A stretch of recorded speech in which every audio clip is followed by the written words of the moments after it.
kwa yo duwe yumayeme azambo amu antio zamano mazuwa yene atara emita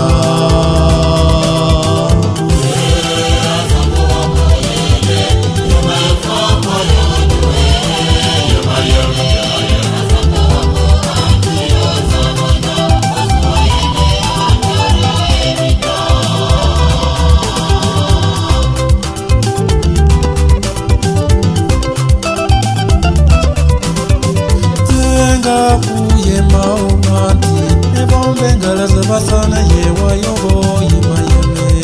azamu amu antiyo zamano mazuwa yenu atara emita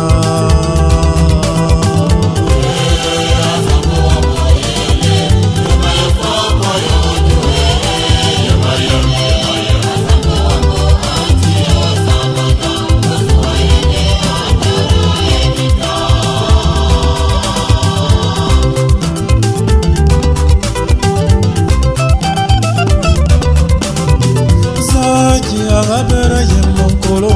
bibi wasuwanda tuwe atara imayeme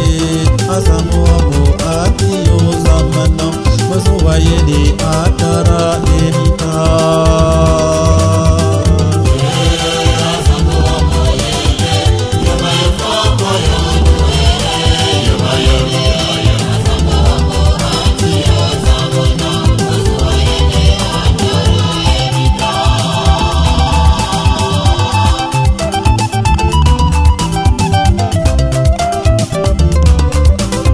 Oyamaya yodamanti walura monkongo amu wadura mokanisa hasa mayeme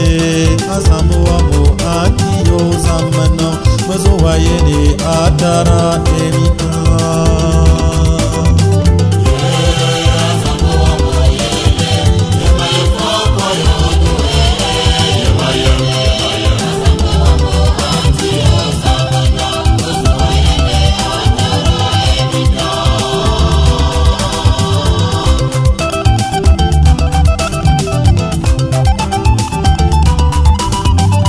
Odu sabele faunga venye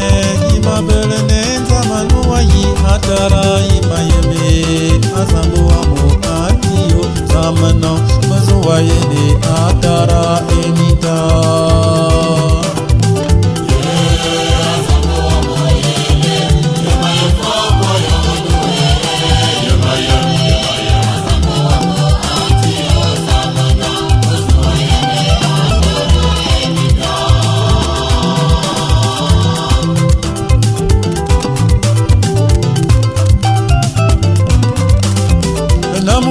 Yiwodu atara tondobe namazatawa atawluwe atara imayeme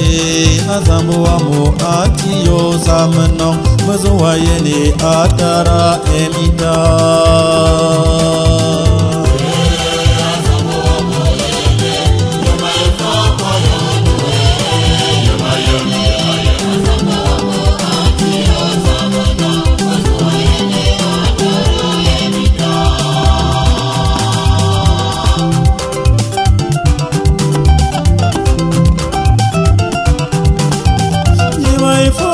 Yonga tuwe hati emo watoba yemi fufubo